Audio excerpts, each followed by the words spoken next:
New research shows a dramatic increase in the number of Britons who are choosing to quit the UK for countries in the European Union. Overall, the rate of migration has jumped by 30% since the Brexit referendum of 2016, and there has been a five-fold increase in the number of Brits adopting dual citizenship in these countries, notably in Spain and France. Even so, they retain the legal right to register and vote in UK elections. At least they do until they have been based abroad for more than 15 years. But what are the political preferences of British migrants who vote in the UK? And, more particularly, what impact, if any, has Brexit had on these preferences?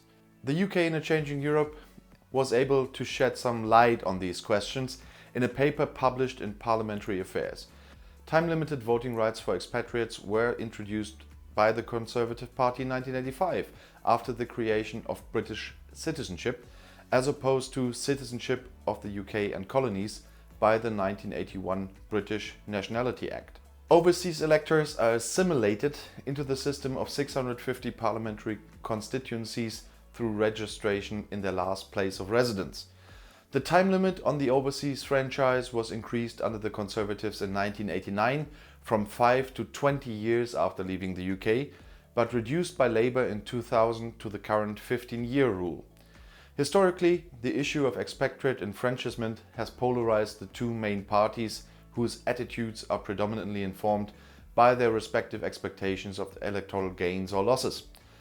Cultural stereotypes of expats as either wealthy or retired, or both, fuel widely shared assumptions that the majority would support the Conservative Party.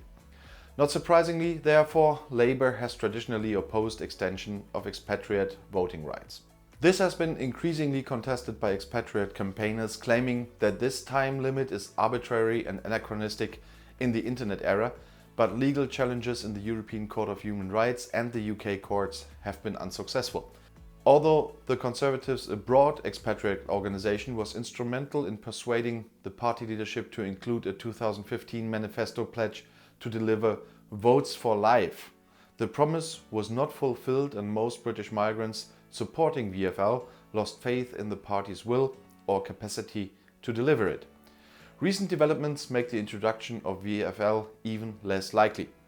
The UK in a Changing Europe demonstrates this through a new survey of Britons living in the EU that they conducted in early 2020. While this reveals that the issue of VFL itself did not impact significantly on their voting behaviour in 2019, Conservative policy on Brexit mattered hugely and clearly turned them against the party. Only 17% of those who voted for the party in 2015 and then to remain in the EU in 2016, that is some 95% of all 2015 EU-based Tories, still supported the Conservative in 2019. By contrast, 90% of leave-voting Tories stuck with the party in 2019. Both Labour and the Liberal Democrats benefited from this anti-Brexit backlash among expatriates in the general election. Even so, this backlash did little or nothing to diminish the Conservatives' resounding victory in December 2019 because of the dispersion of overseas voters across 650 constituencies.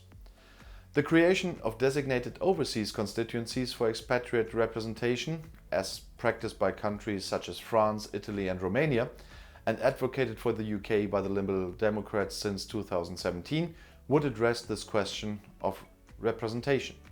However, the absence of accurate data on the size and geographical distribution of the expatriate population, not to mention other administrative obstacles, renders implementation problematic, though certainly not impossible. In any case, if Boris Johnson's government was to implement its 2019 election manifesto pledge to legislate for VFL, the enfranchisement of a further 3 million UK citizens would be consistent with its Global Britain agenda.